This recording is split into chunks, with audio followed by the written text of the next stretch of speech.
ഇംഗ്ലണ്ടിനെതിരായ എഡ്ജ്ബാസ്റ്റൺ ടെസ്റ്റിൽ ഇന്ത്യക്ക് 244 റൺസിന്റെ ലീഡ്. മൂന്നാം ദിനം ഇംഗ്ലണ്ടിനെ 407 റൺസിന് എറിഞ്ഞൊതുക്കി ഇന്ത്യൻ ബൌളർമാർ. സിറാജിന് 6 വിക്കറ്റ്, 64 റൺസിന് 1 വിക്കറ്റ് എന്ന നിലയിൽ ഇന്ത്യ 4-ാം ദിനം ബാറ്റിംഗ് ആരംഭിക്കും. ആദ്യ ഇന്നിംഗ്സിൽ ഇംഗ്ലണ്ടിനെ എറിഞ്ഞിട്ട് ഇന്ത്യ.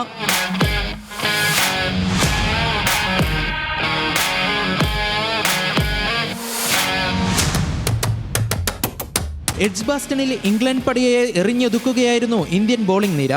3 വിക്കറ്റ് നഷ്ടത്തിൽ 77 റൺസ് എന്ന നിലയിൽ മൂന്നാം ദിനം കളി ആരംഭിച്ച ഇംഗ്ലണ്ട് തുടക്കത്തിൽ തന്നെ പതറി. ജോ റൂട്ടിനെയും ബെൻ സ്റ്റോക്സിനെയും പുറത്താക്കി മുഹമ്മദ് സിറാജ് ഇംഗ്ലണ്ടിനെ പ്രതിരോധത്തിലാക്കി. പിന്നീട് 6-ാം വിക്കറ്റിൽ ഒന്നിച്ച ഹാരി ബ്രൂക്കും ജെയ്മി സ്മിത്തും ബേസ്ബോൾ ശൈലിയിൽ ബാറ്റാന്തിയതോടെ ഇംഗ്ലണ്ട് കരകയറി. 6-ാം വിക്കറ്റിൽ ഇരുവരും ചേർന്ന് പടുത്തുയർത്തിയത് 300 റൺസിന്റെ കൂട്ടുകെട്ട്. ബ്രൂക്കിനെ മടക്കി ആകാശ് ദീപാണ് ഇന്ത്യയെ കളിയിലേക്ക് തിരിച്ചെത്തിച്ചത്. തുടരെ 4 വിക്കറ്റുകൾ വീഴ്ത്തി ഇന്ത്യൻ ബൗളിംഗ് നിര ആദ്യ ഇന്നിംഗ്സിൽ 180 റൺസിന്റെ ലീഡ് നിലനിർത്തി. മുഹമ്മദ് സിറാജ് 6-ഉം ആകാശ് ദീപ് 4 വിക്കറ്റുകളും വീഴ്ത്തി.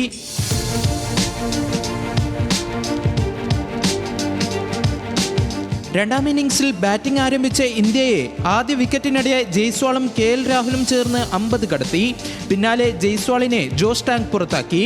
നിലവിൽ 28 റൺസുമായി രാഹുലും 7 റൺസുമായി കരുൺ നായരുമാണ് ക്രീസിൽ. 400-ന് മുകളിൽ ലീഡ് കണ്ടെത്താനായിരിക്കും എഡ്ജ്ബാസ്റ്റണിൽ ഇന്ത്യ ഇന്നിറങ്ങുന്നത്. Sports desk news Malayalam.